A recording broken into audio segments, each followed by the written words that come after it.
Tommy and Johnny's journey to get help for their village begins. They leave the village before the moon rises, traveling silently with Captain Dick's war party. The plan is for Captain Dick's men to lure the redcoats out so the boys can slip through the lines. Captain Dick explains that they will attack just before dawn, when the enemy is least alert.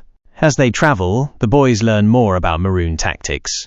They see a scout named Peter who, along with another scout named Jim, has already killed some of the English scouts to clear a path for the war party.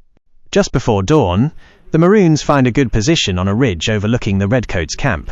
Captain Dick instructs the boys to wait until the redcoats have been lured away before they make their move. Captain Dick fires his musket, yells, and then runs off, drawing the English soldiers out. The other Maroons follow this strategy, one by one, firing and retreating to lead the redcoats away. The plan works. The soldiers angrily chase after the Maroons, leaving their camp empty. Chapter 8. The Coming of Charlie. With the redcoat camp now empty, Tommy and Johnny begin to run for their lives through the valley. A redcoat who had turned back to camp spots them and fires, but the boys are too far away to be hit. Exhausted, they decide to rest and hide in a thicket. There, they have a tense encounter with a wild boar that nearly attacks them. They are saved when the boar's young begin crying, causing it to run back to them. After the boar incident, they rest in a different thicket. They are awakened by the sound of approaching footsteps. They discover two redcoats who stop to rest right outside their hiding spot, talking about how difficult it is to catch the Maroons. The boys are trapped like two conies, caught in their holes. They must remain completely still.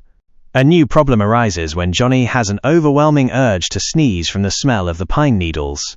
Tommy comes up with a plan to get the soldiers to leave by having Johnny make a pigeon cooing sound. The fat soldier, who is hungry for meat, falls for the trick and goes into the bush to find the pigeon.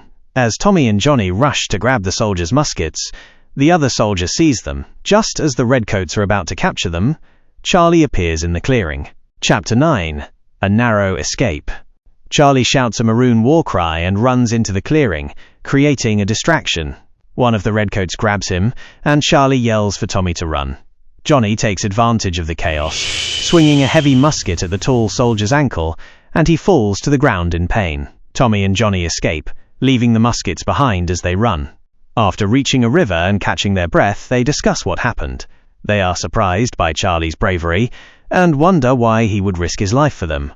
Johnny worries that Charlie might give away the village's location if he is captured and tortured, but Tommy is still stunned by Charlie's act of self-sacrifice. The chapter ends with the boys reflecting on Charlie's unexpected courage and his incredible act of resistance.